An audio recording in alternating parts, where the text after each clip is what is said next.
Let's talk about the Indiana Pacers. A surprise run to the conference finals, but I think when we look through some of their players and the production and the impact they had, maybe it wasn't that surprising, or maybe it was. Michael Bolton. Thanks, Josh. It's Michael Bolton here, and it's time for another episode of the Locked On Fantasy Basketball Podcast. Let's get to it. Let's get to it, indeed. You are Locked On Fantasy Basketball, your daily fantasy basketball podcast, part of the Locked On Podcast Network.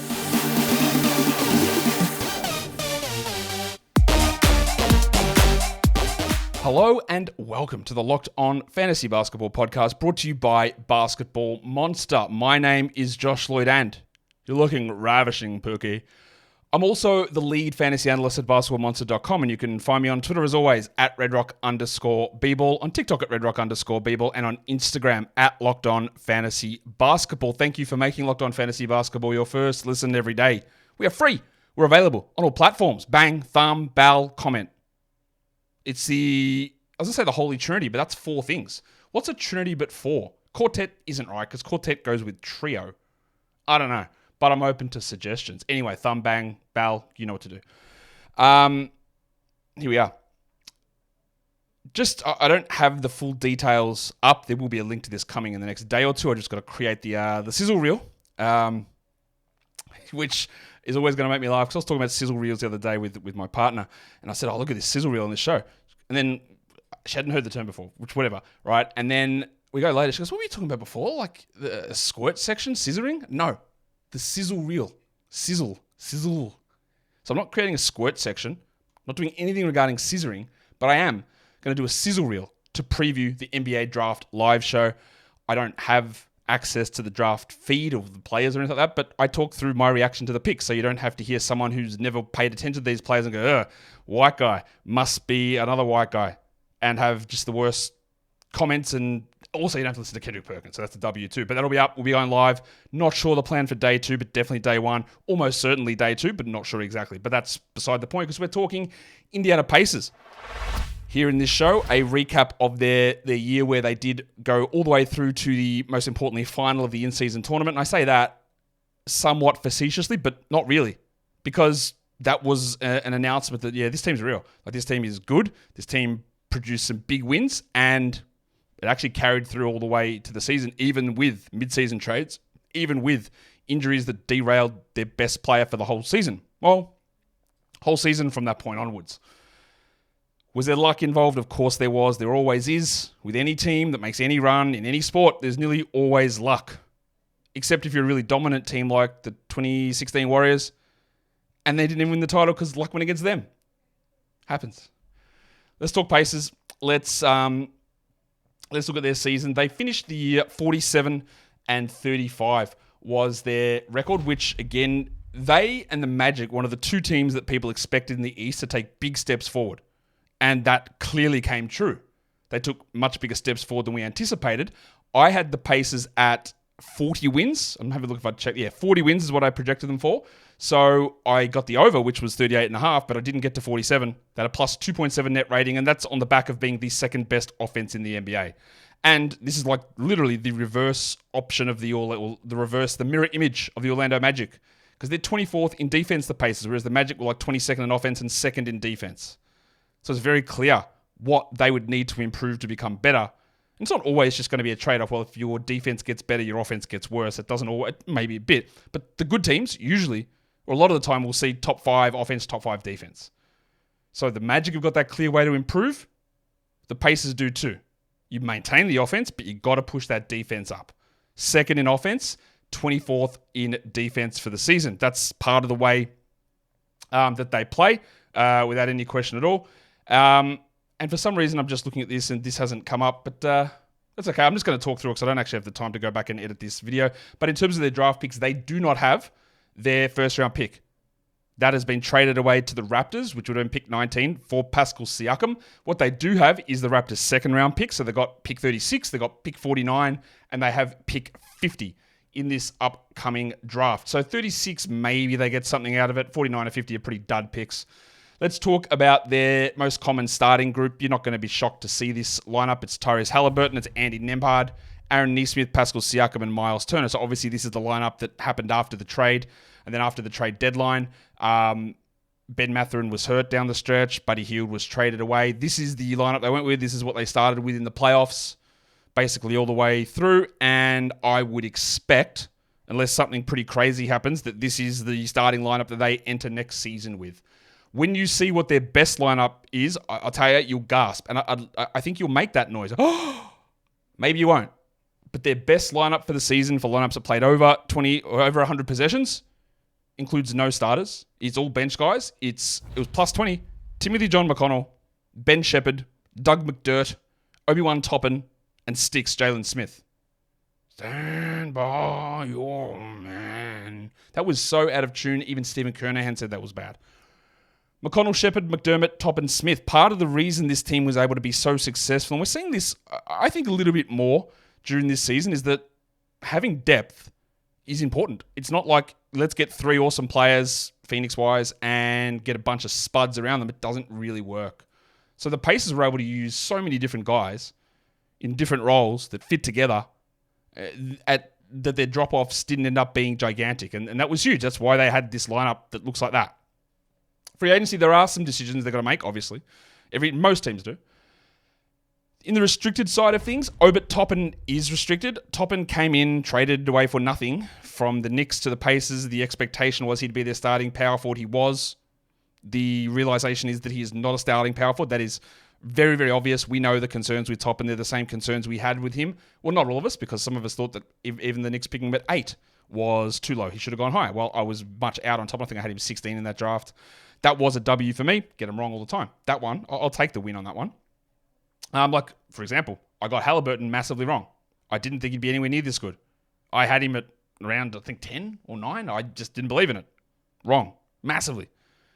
Toppin can't defend. Toppin is a lob, dunk player. Can't pass, can't defend, can't do anything.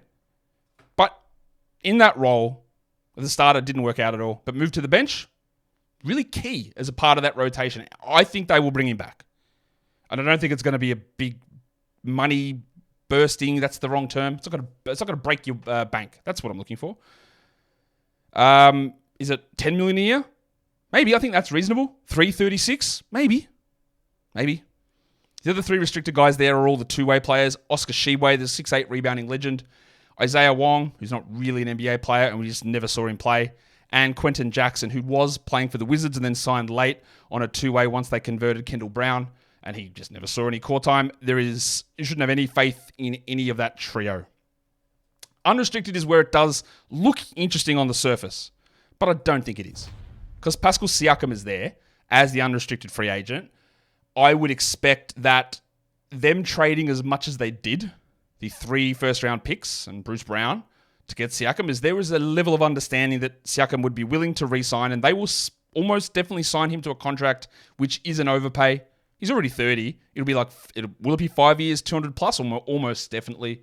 Is it going to be 4 with a player option? Yeah, maybe. It's going to be an overpay. I don't think there's any... Look, I would put it at 95% that he is in Indiana. Maybe even more. Maybe 98%. I don't think Siakam's leaving. But he is technically a free agent, so we'll see. The other 2 guys there are Doug McDermott, who came across in the trade, or at the trade deadline. I think it was part of the Buddy Hield trade in the end, but it was sort of to replace Hield shooting. He's done. I think McDermott, he obviously can never defend, and now he's older and worse. The shooting is not as elite as it used to be, and he's just not part of that future. And then they re-signed James Johnson about 5 times this season to come in and kick heads if needed. Maybe they'll bring him back for head kicking next season as well. I'm not sure, but we know that there's no fantasy relevance in him. One interesting thing is going to be Sticks, who has a player option. I was very critical of the free agency decision to sign him to begin with, because they came out, immediately promised him a starting power forward gig. Hey, that worked so well for Jalen Smith and Obi Toppin. It's like then they went out and said, screw this. We are not giving power forward jobs to guys who can't handle it. Let's get Pascal Siakam. They gave him guaranteed years. They gave him player options. Not that it's expensive, $5.4 million, but if Jalen Smith was on the open market, would anyone pay him that? Maybe. They might, actually. I'm not sure. He's shown a lot of issues, a lot of deficiencies. And I think the concern with Smith and where his value is that Isaiah Jackson and Myles Turner are still there. And Rick Carlisle is going to go back and forward and back and forward. To me, it's very clear that Isaiah Jackson is the guy who should get those minutes. Smith does have more upside as an offensive player, but defensively he does struggle. And I think he's been a little bit exposed after a pretty strong run at parts of last season as a backup big. So we'll see whether he picks that $5.4 million option up. He might have that offer somewhere else. Like, if he was to go back to his former team, Phoenix, obviously, not that they can afford, they can't. I was going to say, would he fit in the rotation there? Yeah, he would, but they can't afford that money. So, look, he's probably got, maybe he's got a spot like a 1 year mid-level, not even quite, that's probably too much. You can't even sign mid-levels to 1 year deals. Anyway, not sure where he fits. He's a weird one. The non-guarantees. TJ McConnell's got a non-guaranteed contract for this season. It's for $9.3 million. Absolutely no concerns that they will fully guarantee that. At the start of the year, Rick Carlisle had a conversation with TJ McConnell and said, sorry, mate, you are going to be out of the rotation. And TJ was like, yeah, I know that sucks. But fair enough. Like, there was Hield, there was Haliburton, there was Nembhard, there was Mathurin. They just drafted Ben Shepherd. Like, theoretically, there was 4 guards ahead of TJ McConnell. And TJ McConnell, to his credit, a player that in the past has been unplayable in the playoffs, has worked incredibly hard on his game, and he was awesome. And he pushed his way back into the rotation, and honestly, he's a better player than Ben Mathurin. They will pick that up. He's also extension eligible. I don't think they'll give him an extension, but he's extension eligible. Kendall Brown was converted from a 2-way deal. He's now non-guaranteed. We have seen nothing of Kendall Brown at all, and this is the last time I'm going to mention Kendall Brown on the show. I'm not there with him. We've seen nothing, so I'm not interested. There are 3 players who are going to be on expiring deals, though. So if you're a contract year legend, but look at these guys. Myles Turner, TJ McConnell, assuming that he gets guaranteed, which he will. And the other one is rookie extension eligible first-round pick Isaiah Jackson. This will be his 4th season. He will be a restricted free agent after next season. He's rookie extension eligible. If he signs, it'd be the Zeke Naji, a 3-year, $20 million or something like that. But I think this is the year that Jackson moves into that primary backup center role. And do they groom him to be the Myles Turner replacement the year after? We were on him 2 years ago when we thought, I say me, you listened, I got it wrong, that happens. Everything was telling us that Turner was gone, and that would mean that Jackson, at worst, would be a 24-minute-a-night player, which is a top 100 fantasy guy. And then he was the third-string center, Turner stayed, and Carlisle didn't play him. But maybe we're 2 years ahead of that. I think we might have been, but I'm very interested to see where we go here with old mate, who might be our new mate, Isaiah Jackson. Today's episode is brought to you by BetterHelp. We all carry around different stressors, big, small, somewhere in the middle. Something annoys us. Something weighs on us. And sometimes, well, not even sometimes, really all the time, getting that stuff out instead of keeping it bottled up is a great way to work through whatever it is that is weighing you down. These sort of stresses can impact your personal relationships, your school productivity, your work productivity, your ability to unwind and enjoy leisure activities. Get this stuff out of here. And do that with BetterHelp. If you've been thinking of starting therapy, you can give BetterHelp a try. It's entirely online. It's designed to be convenient, flexible, and suited to your schedule. You fill out the questionnaire. They match you with a therapist. You meet the therapist, you have a session. If you guys click, if you vibe, all good. And if you don't, also all good. Because you just choose another therapist, you switch it free of charge because getting that connection is vitally important. So get it off your chest with BetterHelp. Visit betterhelp.com/LockedOnNBA today to get 10% off your first month. That's BetterHelp, HELP.com/LockedOnNBA. Okay. Let's go through what we need to go through for the rest of these players. Well, we're going to go through the individual players now. That's what we're going to do. Forgot that's the wrong button, Josh. You should have hit that earlier, but you did not. Don't let the graphic go to waste. We're talking the starters for this team. And we are going to go with Tyrese Haliburton because I was big on taking Tyrese Haliburton in the top 5 of drafts. It was looking like the 100% correct call until Tyrese Haliburton pinged his hammy in January. And we saw the injury happen, and the immediate reaction is, oh no, that looks terrible. That looks 4 weeks minimum is what I thought. Carried off the court, basically crying. It looked bad, right? Really bad. And then these idiots, no offense to them, I mean a lot of offense, but these idiots, it's actually just a grade 1 hamstring strain who'll be reevaluated in a week. I go, you know me and hamstrings. I look at that and go, this is garbage. What are you guys doing? Why are you giving these false diagnoses and pushing guys back from hamstring injuries when invariably it leads to recurrence of the injury and poor performance and just big issues? And we know what happened. Do you want me to relitigate the story of what happened? I will. He came back too early because the asinine rules that the NBA puts in, A, that contracts are tied to all NBA nods, and B, that you have to have played 65 games as an arbitrary cutoff because the NBA invented a problem that was what they claimed load management, which again was not a problem. The amount of times I hear people talk, wow, look at Paul George, played all these games, oh, no more load management. Paul George was injured. Kawhi Leonard was injured. Like, these are different things. But now we're in a situation where they were making, no, if he couldn't play, he shouldn't have played. Yeah, and then you all would have called him soft. And if you put these incentives towards this stuff, people are going to play through it, especially when a team becomes cavalier with the diagnosis of these injuries. And in the end, I won't say it cost them their season, pushing Haliburton back to, because he came back, he played like one game, got re-injured, came back, clearly not healthy for about 3 weeks, played the minimum minutes you needed to play to qualify for All NBA. He made it, got his money. He should get his money. Good for him. He deserves it. Played 20 minutes a night to hit that minimum. Is that really what the policy meant to do? Fans get to see a half-assed Tyrese Haliburton playing 20 minutes, not closing games, just so he can get the qualification number and not being good. Heard it again in the playoffs, was subpar for most of the playoffs. This is a long-term injury. And it, honestly, again, would they have made it and beaten Boston? Probably not. But they actually had significant chances to beat Boston in the conference finals anyway. They gave away 2 games at least. And maybe they could have been better. Maybe they could have gone further. I don't know. It annoyed me no end.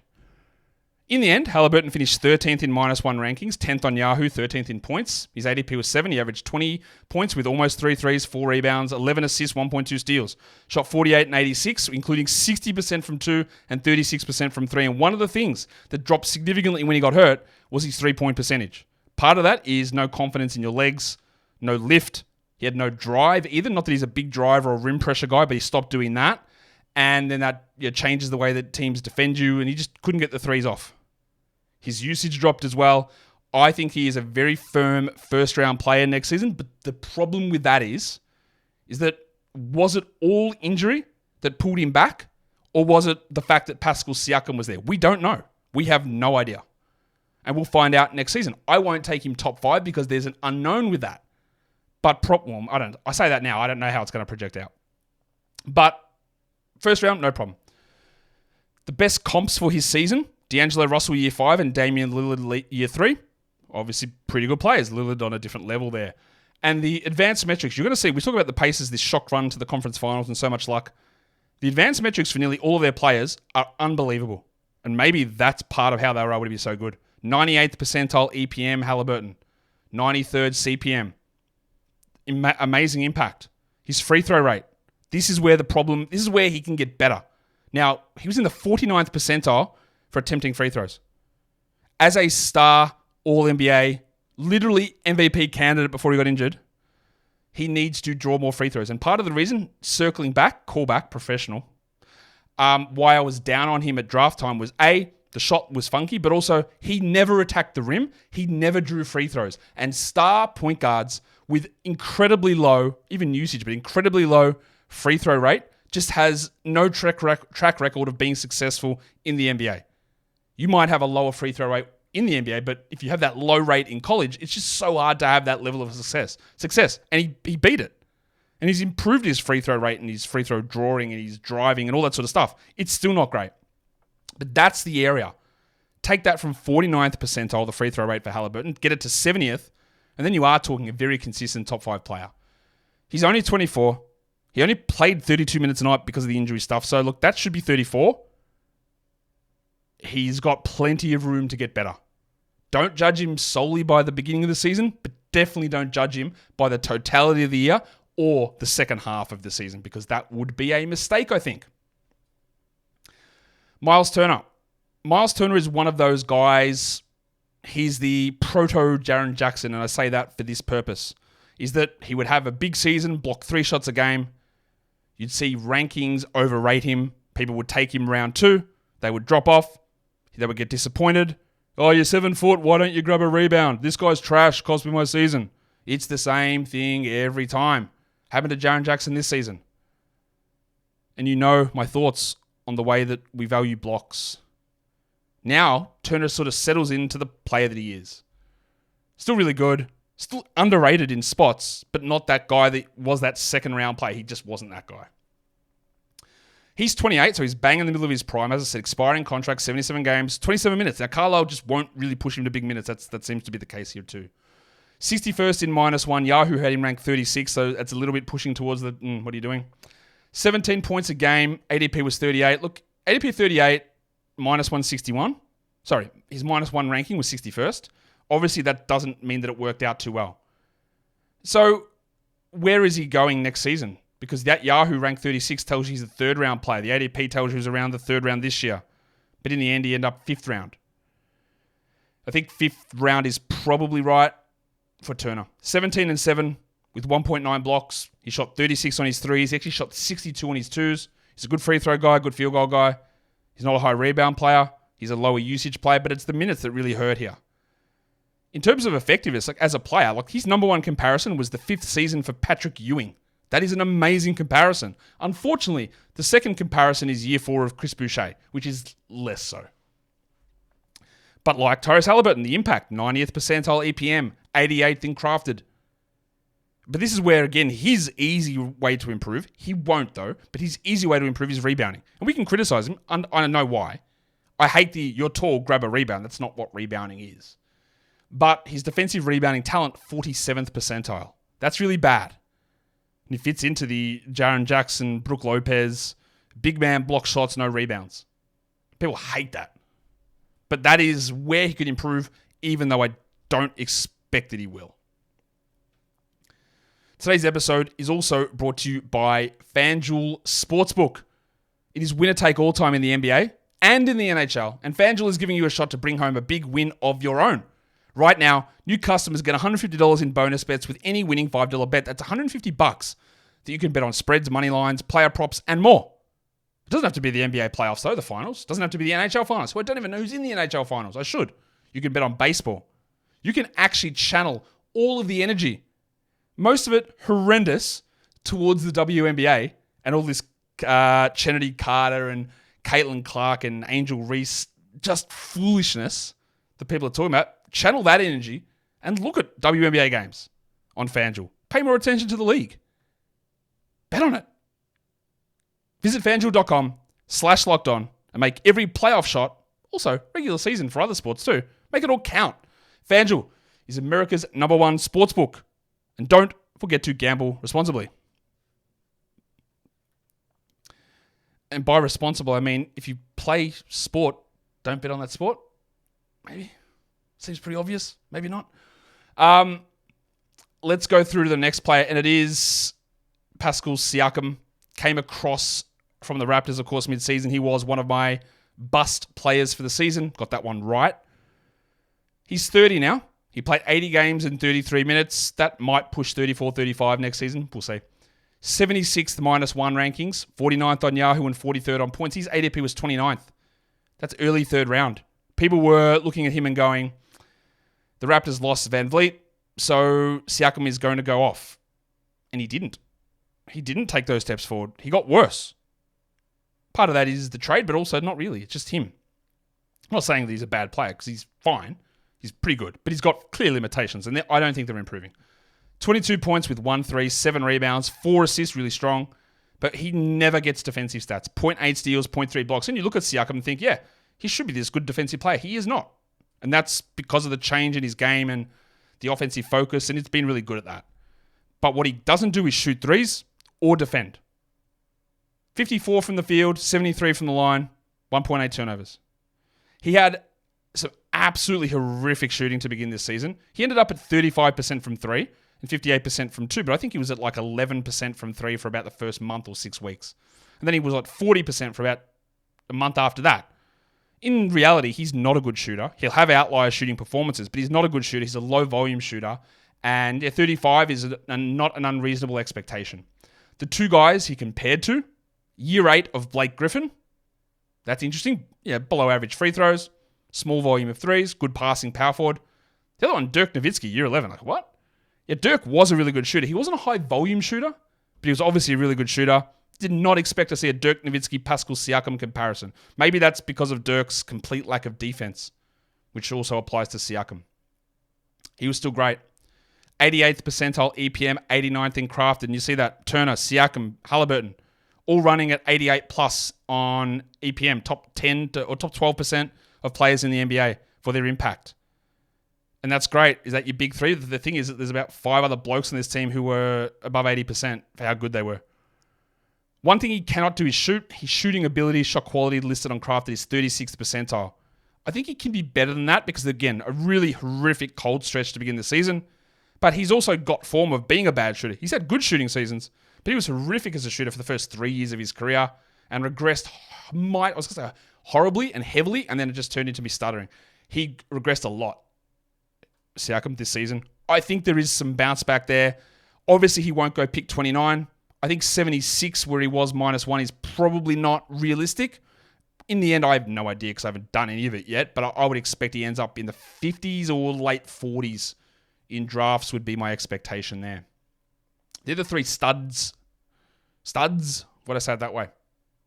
Let's talk Aaron Nesmith. He was, in 22-23, a surprise. A guy that came across in the Malcolm Brogdon deal, who shot 53% in 11 games at college from 3. And people said this guy's an elite shooter. Went to Boston, did nothing. Like, was bad. Didn't shoot, didn't do anything. Came to Indiana as a huge throw-in in that deal. And then Carlisle started playing him out of position as a power forward because they didn't have anybody. And he looked better. But this year was the real breakout for Nesmith. He's only 24. He played 28 minutes a night. He was their starting power forward until Siakam arrived, and then he became their starting 3, and that probably suits him. He is going to be one of these players that be really careful. He was 142nd in -1 in 28 minutes. Yahoo ranks him 88th. I wish you good luck if you decide you are taking him in round 7 or 8. That is the recipe to lose in fantasy. And that is not even the most egregious example of how the Yahoo rankings are incorrect. He averaged 12 points with 2 threes and 4 rebounds, 0.9 steals and 0.7 blocks. What Aaron Nesmith is a really, really good real-life defender. He is a very good hustle player who improved his shooting back to the levels that you would have expected coming out of college. 42% from 3, 58 from 2, shot 50 and 78, elite numbers. But 0.9 steals and 0.7 blocks aren't elite defensive stats. Look, he was 88th according to Yahoo, with below average points, rebounds, assists, steals, blocks, bang on average field goals, bang on average free throws. I'm not interested in that at 88. There's nothing good there. It's all fine. He's a good player, but that's not good for fantasy. His comps, year 3 of Brian Cook. Not the last time you'll hear the name Brian Cook on this show. And then first season Davis Bertans, which is very interesting because Nesmith's a good defender and Bertans is not. But that's what the comp was. 81st percentile EPM for Nesmith, 71st crafted. And the thing that I wanted to highlight here in the advanced stats is that regularized personal foul rate, 9th percentile. He played 28 minutes a night. He fouled out all the time. He is a pesky, which is a term usually reserved for white people. He is a pesky defender. He gets up in people's grills all the time. He's a good defender. He fouls all the time. And that does keep his minutes down. It keeps his production down. He fills a huge role in this team. He will almost definitely be their starting 3 next season. And we should not draft him in 12-team leagues would be my expectation. What do we do about Andy Nembhard? Because he has obviously the shine of the playoffs on him. We saw an unheralded second-round guard under Rick Carlisle become a star, I have heard people say. Andrew Nembhard is the next Jalen Brunson, I've heard people say. I'd like to tell those people to, shut up. No. But Nembhard was good. He was very impressive in the playoffs. He was awesome in the games that Tyrese Haliburton was out. Nembhard is extension eligible this offseason. I think they should be looking to give him something. to look at him and say, yeah, he's the next Jalen Brunson, top 5 MVP candidate, is insane to me. I don't think that, because this is not like, wow, Nembhard finally got a chance. He started most of his rookie season. He started a good chunk of this season. We also saw big stretches of games without Tyrese Haliburton this season. And you know what Nembhard did in those games? Nothing. Like nothing. He was bad. He had no usage, low assists, didn't shoot well, did nothing. He had big performance in the playoffs. Absolutely. That was great. And we hope he moves forward for that. He's 24. I'm not going to tell you he's not going to improve. I think he will. And I would say that it would take a minor miracle that he is not a starter next season. He almost definitely will be. But he played 25 minutes tonight. He's 194th in -1. He averaged 9, 2, and 4 with 0.9 steals. He shot 36 on threes, 57 on twos, 50 and 80 is good efficiency. Could he develop into, best case, a Milwaukee Bucks Malcolm Brogdon? Maybe that's not best case. Maybe best case is Jalen Brunson. It's not, but maybe it is. It's not. But I think we need to just slow our roll on him, because he will get almost undoubtedly overdrafted, because people saw those games. But remember that Haliburton won't be injured, fingers crossed, and Nembhard just is not likely to do that when Haliburton's there, or even honestly without Haliburton. He's not consistently going to do that. His player comps: Frank Johnson year 1, yeah, cool, and Mike Bratz year 4. We're all well familiar with the Bratz-Johnson work, aren't we? No, we're not, but that's who his comps were. His advanced stats, not as good as the others. 68th percentile EPM, crafted at 36th percentile. They're not great. What he needs to do, 36% three-point shooter. He doesn't take enough threes. 34th percentile only in attempt rate for threes for Nembhard. He needs to do more of that. We'll see whether he does. Or does he need the ball in his hands? He's one of those guys. Does he need the ball in his hands? Does he need to be creating for himself to generate the good numbers? But then if he does that, where does that leave a team?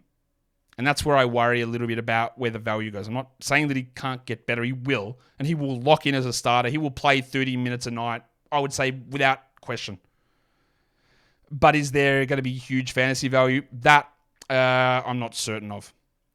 The last guy I want to talk about as a potential starter, and I say this saying that if Nesmith and Nembhard are not starting at the 2 and the 3 next season, I will be flummoxed. But Bennedict Mathurin began the season as the starting shooting guard. We knew this. I like to take a flyer on him at the end of drafts. He started over Buddy Hield. Carlisle saw it for a few weeks and go, no, absolutely not. I talk about addressing biases.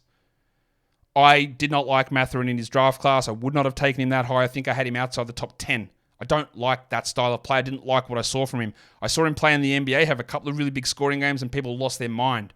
But I also know he's one of the more tunnel vision players I've ever seen. He doesn't defend. He doesn't even shoot that well. He gets to the line. That's a huge skill. That's a huge positive. And he's 22.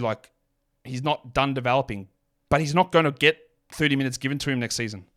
He finished 219th this year in 26 minutes, 172nd in points. He was drafted at 121. Fine. I drafted him there because I wanted to take a flyer. A starting shooting guard year 2, high free throw rate with high free throw percentage. You don't get that player at all in drafts late. You never get him. And I loved it. He was just terrible. He averaged 14 points with 4 rebounds and 2 assists. No defensive numbers, 0.6 steals. Shot 44 from the field, which was 37 from 3, so that's not bad. 82 from the line, which is what we wanted. 48 from 2 is bad also. And the 2 players that he comped best to are 2 guys that I just don't like their game, and they have significant fantasy issues as well. Andrew Wiggins, Minnesota year 3, and year 2 of Cam Thomas. Now, that was bad Cam Thomas. Cam Thomas did improve this season, still hate his game, but he did improve. But that was last season's Cam Thomas, and that's where Mathurin compared. But we can say Cam Thomas took steps forward because he clearly did. It's not a Cam Thomas show. So why couldn't Ben Mathurin do it? Well, he could, but the role isn't really there.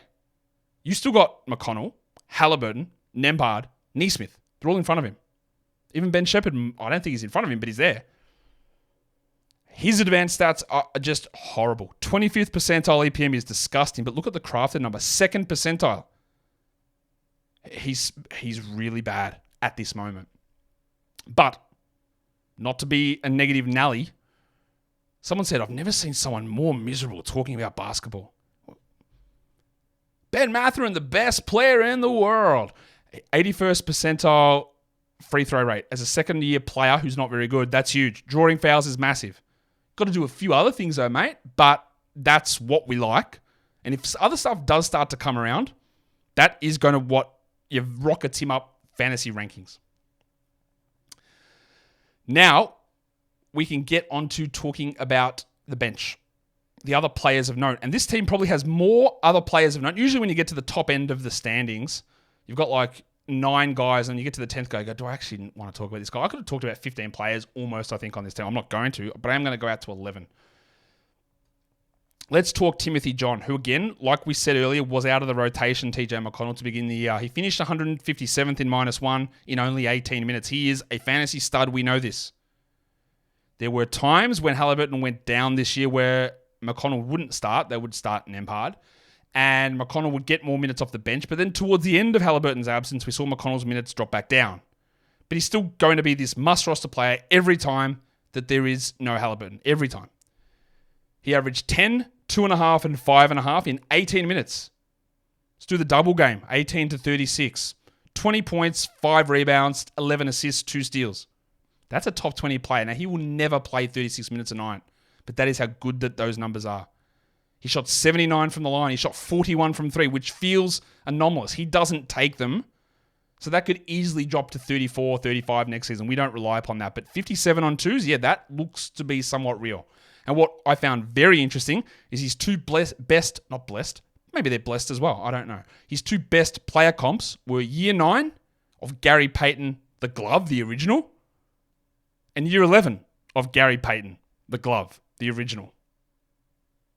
Gary Payton, Hall of Famer, considered one of the best perimeter defenders ever, and one of the best, more underrated point guards ever. TJ compared favorably. 82nd percentile EPM, 72nd CPM. What I found really interesting, his offensive load in the 97th percentile. So when he is out there, he does everything. That's why it can be hard at times to find the right role for him, because he does need that ball a lot because his 3-point shot's not super reliable.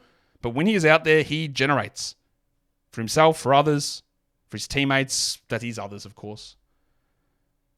He's 32, so there is going to be some decline coming. But he remains that elite, handcuffy sort of player who, when we get the minutes, it's great. But there is no clear 25-minute role here. Took us a while to get to Obi Toppin, starting power forward legend, because he wasn't very good for the season. But this is the guy I wanted to talk about earlier when we talked about Yahoo's rankings. Let's just talk Toppin. 82 games. He played every game. 21 minutes a night. 26 years of age. Restricted free agent coming up. His -1 ranking, 211th. Yahoo's going to tell you that he was 100th. That's going to tell you that he's a draftable player in round 9. Who? Like, bro. 10, 4, and 1.6 with half a steal and half a block. Sorry to tell you, not the 100th best player. Don't care that he played 82 games. That he was not a 12-team rosterable player. Yet he comes in ranked 100th. Do not believe these rankings. He's the new one. If someone's going to reference a Yahoo ranking to me, I'm going to say, yeah, so you thought Obi Toppin was a 9th round player, did you? Because that's what you have to believe. 194th in points leagues. He was drafted late because we thought he'd be the starting power forward. Now, I didn't love him as a player, obviously, because I don't. There's nothing wrong with taking a flyer on a starter, but it didn't last. 10-4 and 1.6, no defensive stats. He did shoot really well. 40% on 3s, 71% on 2s, and 57% overall. That shooting, if we go right down to the bottom of this graphic on YouTube, 96th percentile in true shooting. That's the only real reason he was able to have any relevance at all, is he was unbelievable outlier efficiency. Part of that is Haliburton being there, but that's 71% from 2. It could still be excellent at 67. And it's still a big drop, and then his value disappears. He's also compared to year 3 of Brian Cook for some reason. But what he was also compared to was the first full season in Denver for Aaron Gordon. That's interesting, because Gordon's a good defender and Toppin is not. But what it is his ability to drive, finish, be efficient, that I think gets that comparison across the line. He was 81st percentile EPM, 64th in crafted, and as I said, 96th percentile true shooting. He filled his role as a bench guy really well. His value with McConnell was huge, and when you're playing with Haliburton was awesome. But that's what he is. He's a bench player. And do not base any of your... And there are plenty of people who go, why do you even bother with anything? I just look at last year's rankings and draft off that. Cool. If you use Yahoo's, you're going to end up with one of the biggest duds of all time in getting him in round 9. I can't stress that enough.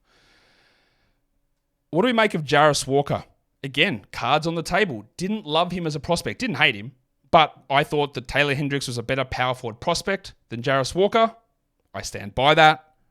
I had Walker at maybe 10 or 9, but that's not outrageous compared to where he was drafted. I just had other guys ahead of him.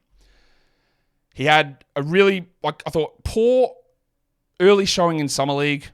Some big games in Summer League. I worry about where the shooting goes. He had a really big game in preseason. We thought, they're going to actually play him in the rotation. And some people drafted him. 144 ADP, 6% of leagues. Which again, if a guy like that starts... If they do decide to play him, then that's interesting. Rookie upside guy, but then you move on immediately. And you should have, because he was bad. 360th in -1 rankings. He averaged 3.6 points. He was only 20. He played 10 minutes a game. 3.6 points, 2 rebounds, half a steal in 10 minutes. Let's triple those numbers. 10 points, 6 rebounds, 1.5 steals, 3.6 assists, a block. They're not bad. But it's the shooting, man. 42 on his 2s. Yes, he shot 40% on 3s. But he couldn't convert. It's good from the line. Really small sample size. But what I do want to take out of this is the best player comparison was the second year for Jason Tatum. Now, it doesn't compare... Jason Tatum didn't average 3.6 points. It's based on rate statistics, things like rim finishing and defense and load and all that sort of stuff.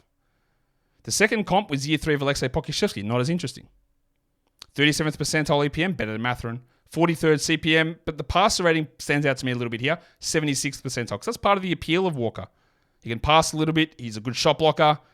But one of my concerns with him in the draft was, I think his best spot might be center, but he's undersized.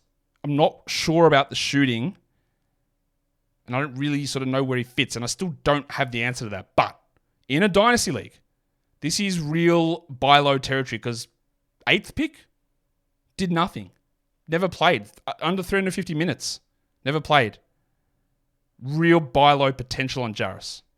Even if I'm not, he probably, to me, sits similar to where I had him, but a lot of others will have dropped him down because I started at a lower spot. There are other first-round pick who gained tremendous buzz pre-draft through the combine from Belmont, Ben Shepherd, older players, going to be 23 soon. Played 14 minutes a game, 57 games, but we saw him start games in the playoffs. 382nd -1, and rookies starting in the playoffs, not a common thing. So none of these numbers mean much. 4 points, 1.6 rebounds, 31% on 3s, don't really care. Troy Brown, year 4, the best comp. Quincy Pondexter, year 2, the second best. Again, not really meaning much there. 30th percentile EPM, 29th CPM, not better than Mathurin. Not great. What I thought was interesting is that just didn't get to do anything offensively. 21st percentile in offensive load.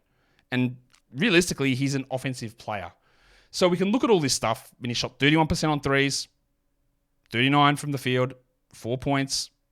I love that he hit his free throws. The load is going to skyrocket at some point. The minutes will skyrocket, and the shooting percent. He probably shoots 37, 38% from 3 next season.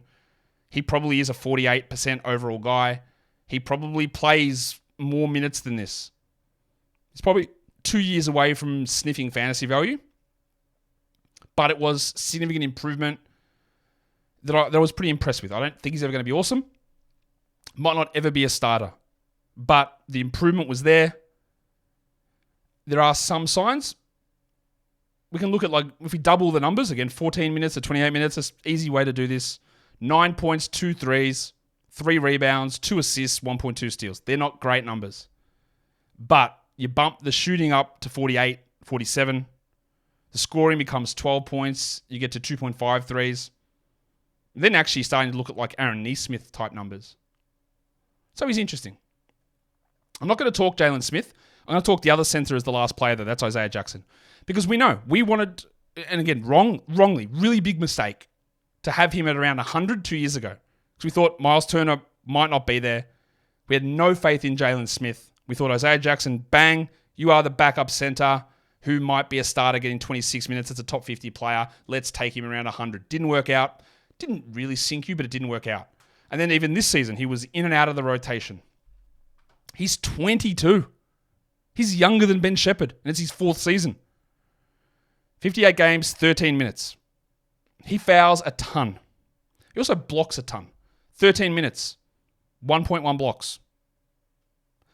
Let's double that to 26, right? So 6.6 points gives us 13 points. 4 rebounds gives us 8 rebounds.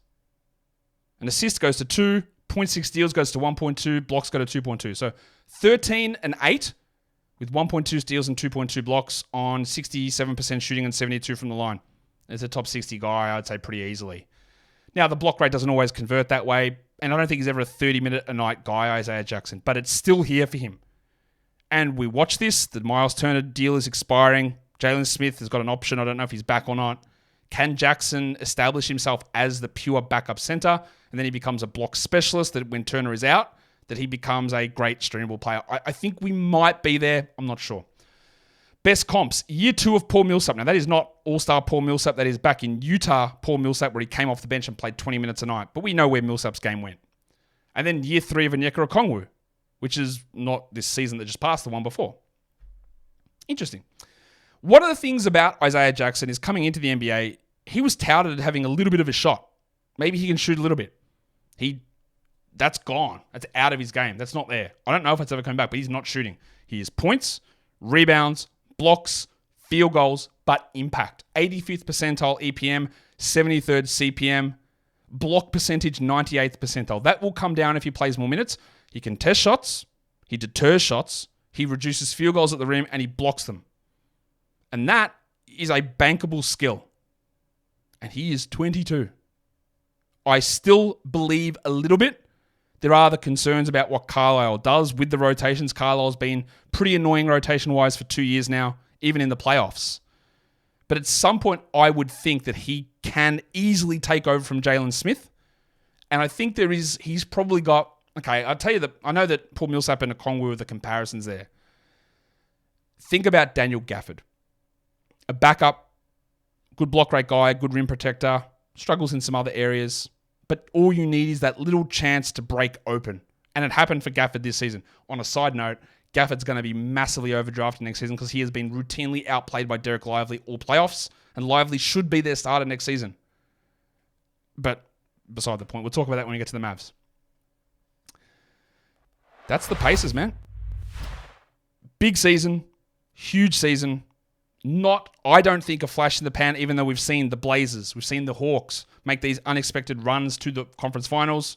They make silly moves, and they never get back. And maybe the Pacers don't get back. But their move is re-signing Pascal Siakam. It's internal development. I'm excited to see where they go. I don't think it's a flash in the pan. Don't forget, thumb, bang, comment. Follow on audio, follow on video. You know what double bang means? It means you listen and you watch. Guys, we're done here. Thank you so much for listening, everyone. See ya.